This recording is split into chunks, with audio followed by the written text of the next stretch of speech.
les mots les plus importants et les actions les plus fortes sont prononcés dans cette paracha. Les mots les plus importants jamais prononcés dans l'histoire sont aussi et forcément les plus importants pour l'homme. Lech lecha, va pour toi. Prenons quelques instants la dimension de ces deux mots. Lech lecha, va pour toi. Nous sommes à la 3e paracha du Sefer Bereshit, du premier Sefer, où nous sommes au début finalement de toute l'histoire, et on nous envoie ces deux mots. Ces deux mots qui nous insufflent un besoin de recherche, une quête pour comprendre. Qui ou quoi a créé le monde, qui ou quoi donne la vie, ou la reprend. Et ça nous emmène vers des questions évidemment plus fondamentales, qui concernent qui parle en moi, qui me dirige lorsque je ne suis pas pleinement conscient, qui ou quoi fait que je réussisse ou que j'échoue. Pour être en mesure de rentrer dans cette dimension de partir pour soi-même, il faut du courage et de l'imagination, car ça va forcément intégrer le divin. Alors aujourd'hui, c'est facile.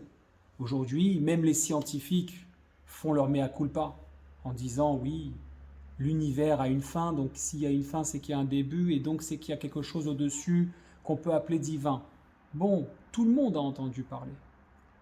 Mais entend cet homme, Abraham en tout cas au début, sans le « et », qui est en quête de quelque chose de plus profond, qui dès l'âge de 3 ans va comprendre que le quotidien de son père est plein d'hypocrisie et de faux. Il faut du courage et de l'imagination pour intégrer le divin, surtout à cet âge-là. Il est bien plus simple de ne croire que ce qu'on voit, d'accord ? Et croire ce qu'on voit, c'est une forme de limite, c'est la naissance de l'échec, c'est l'absence d'espoir parfois, et ça va jusqu'à la mort. J'aime bien me rappeler cette histoire du Rabbi Yosef Yitzhak Schneerson, le précédent Rabbi Lubavitch, qui, lorsqu'il s'est fait arrêter suite à un complot par le KGB, on sait comment traiter les prisonniers, le KGB. Avant même qu'ils soient considérés comme coupables, ils l'étaient déjà dans leur esprit. Et donc, ils avaient l'habitude de fatiguer ces gens. Et le rabbi n'est pas passé outre ces habitudes, et on le faisait monter, descendre plusieurs bâtiments à pied, malgré son âge avancé, jusqu'au moment où il arrive dans ce bureau où on l'interroge, et il refuse de répondre comme ils aimeraient qu'il réponde, reconnaissant tous les torts. Alors cet officier qui se lève, qui sort son arme de sa pochette et qui lui pose sur la tempe en lui disant « Réponds ou tu mourras ». Et le rabbi a ce geste où il regarde l'officier à travers l'arme et lui dit « Ce jouet ne peut inquiéter que celui qui a plusieurs dieux et une vie, pas celui qui a plusieurs vies et un seul Dieu. » S'opposer à la corruption, c'est plus courageux que de l'accepter. S'opposer à l'injustice, c'est plus courageux que de l'accepter. Mais dans l'histoire de cet homme, Abraham, et dans son parcours, non seulement il est couronné de succès, non seulement il est béni dès le début, alors que, j'ai envie de dire, il n'a presque rien demandé, mais surtout il aboutit à une prise de risque qui dépasse l'entendement. Et par quoi ? Par cette action qui va se passer vers la fin de la paracha et qui concerne la Brit Mila. Pourquoi un homme qui a tout compris, semble-t-il, qui est marié à une beauté, on le dit dès le début des premiers psukim, lorsqu'il descend en Égypte, il lui dit « Dis que tu es ma sœur parce que tu es tellement belle qu'on va me tuer en te prenant comme femme », qui est riche comme Crésus quand il remontera d'Égypte, va s'automutiler à l'âge de 80 ans.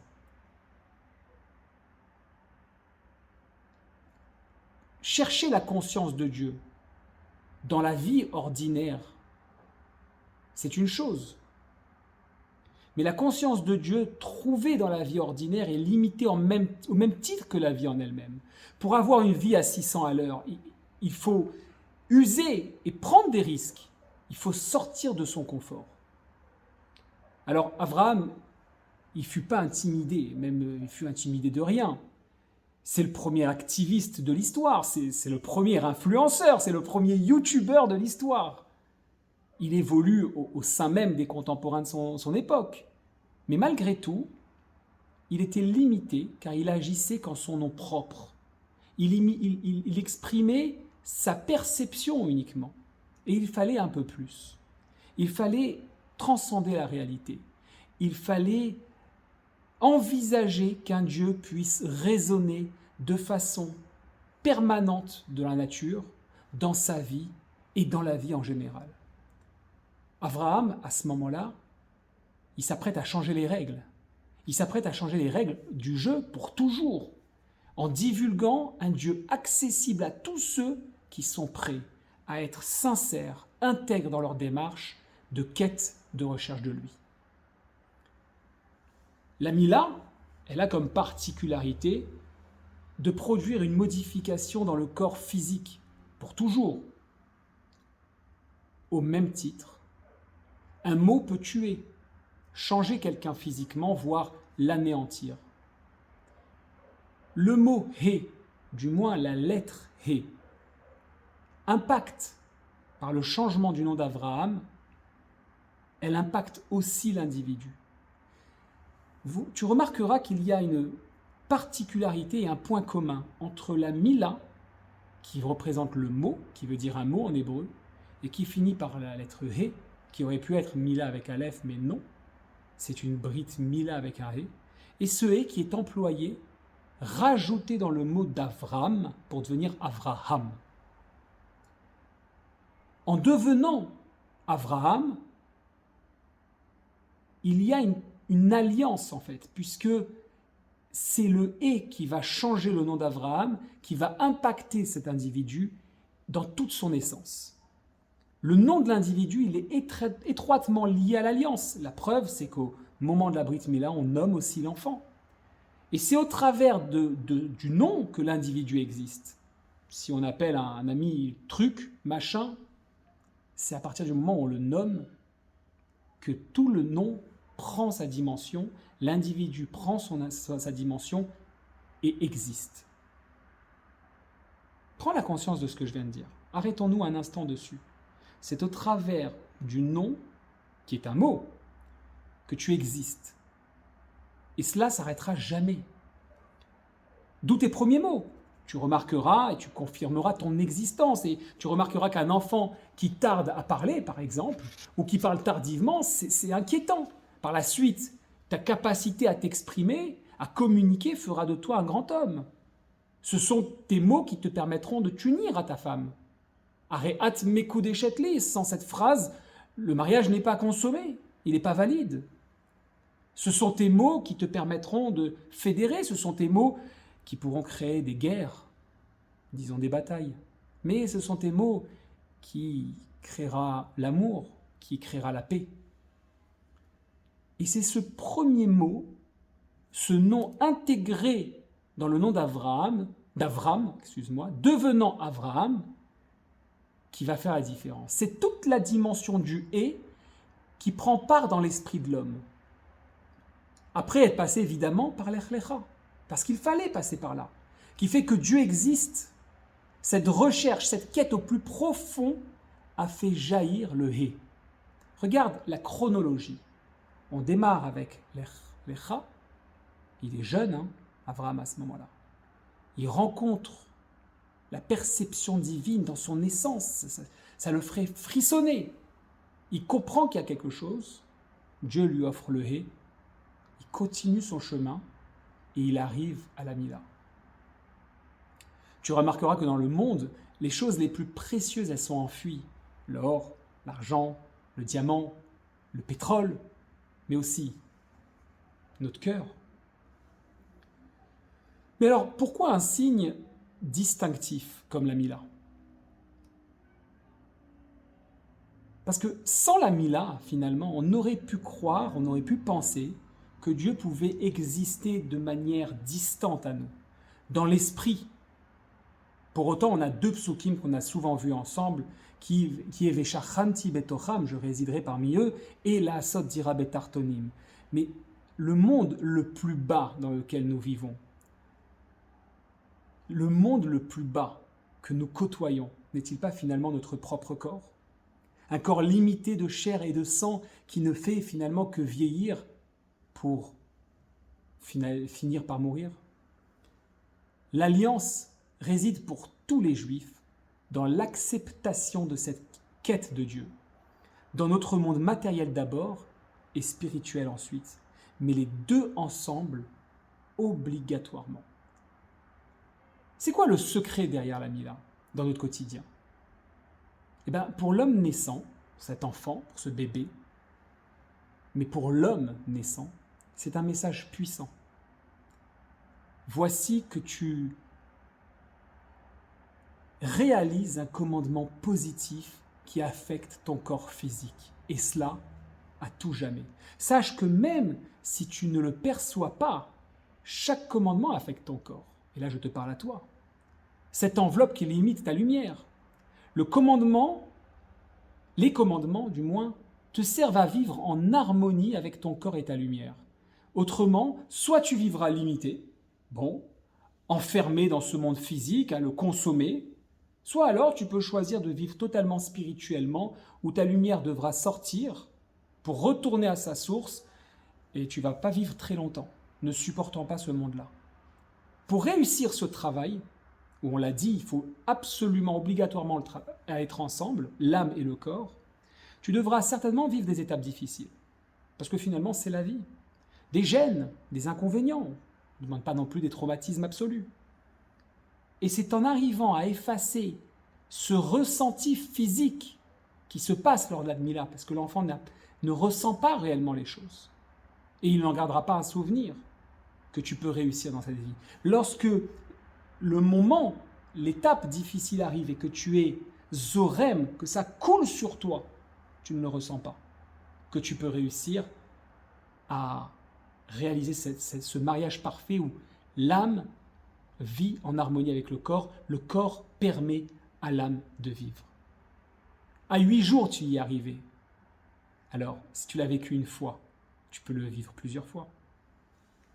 Voilà le message qui est donné profondément dans cette paracha et qui chamboule toute l'existence de l'homme.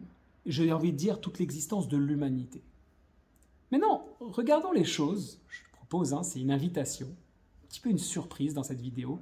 Regardons les choses avec un prisme différent.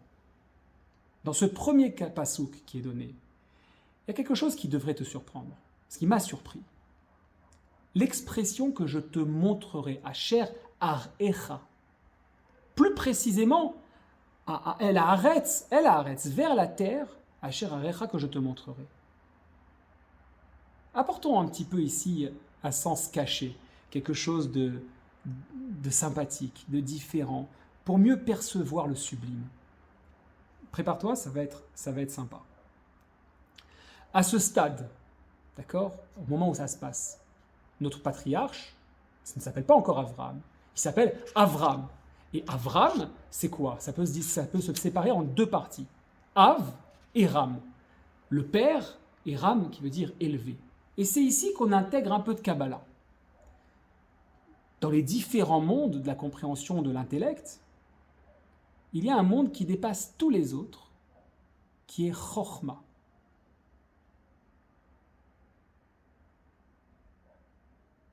Non, j'ai dit une petite bêtise.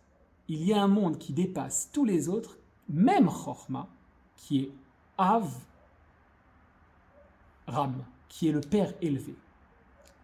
Et quand il transcende l'entendement, c'est-à-dire lorsqu'il arrive à un niveau de compréhension, mais à la Teva, alors on l'appelle Avram, le Père élevé. Au niveau Kabbalah, c'est tout ce qu'il faut retenir. Tu n'as pas besoin de plus. Mais en quoi ça nous apporte une bombe? En quoi c'est quelque chose de surprenant, de fantastique, de merveilleux? Eh bien, c'est très simple. Posons-nous la question suivante. À quel moment disons-nous qu'on va tout comprendre? Souvent, on dit, quand quelque chose qu'une personne a une vie très difficile, ou qu'elle a eu des épreuves phénoménales, on sait que la vérité, ce sera le monde de vérité. C'est-à-dire celui qui est après la vie. ou avant la vie. En tout cas, à ce moment-là, on sait que lorsqu'on va retourner, donc c'est qu'on y était, on comprendra tout. Nous avons dit tout à l'heure que c'était une manière de libérer notre lumière intérieure. Mais comment on en est sûr? On en est sûr. En regardant finalement nos anciens, oui, certes, mais on peut aller plus loin. On peut vivre quelque chose de plus fort. L'âme, elle reflète notre lumière, là-dessus on est d'accord. Celle qui est à l'origine de notre puissance, et elle participe activement à la vie, ou devrais-je dire, à la survie du corps. Le corps doit lui permettre de se révéler. On connaît tous cette expression, par exemple, en parlant d'une personne, elle a une belle âme, elle a un bel intérieur. Nous pouvons donc maintenant comprendre le sens du message profond en disant quoi? Dieu dit à l'âme en réalité. C'est à l'âme qu'elle parle. Lech lecha, Dieu s'exprime à l'âme avant de descendre sur terre. Au moment où il y a cette compréhension maximale, va te révéler. Utilise le corps comme vaisseau qui révélera quelle merveille tu es. Et pour cela, Lech lecha me'artzecha umimolatecha asher. Et El Eretz Asher Arecha. Ou Mibet Avicha d'abord, El Eretz Asher Arecha. Va te révéler, quitte ta terre, quitte là où tu es aujourd'hui, avec moi, quitte ce monde-là, quitte la source, le lieu de ta création, et quitte la maison de ton père, quitte ma maison.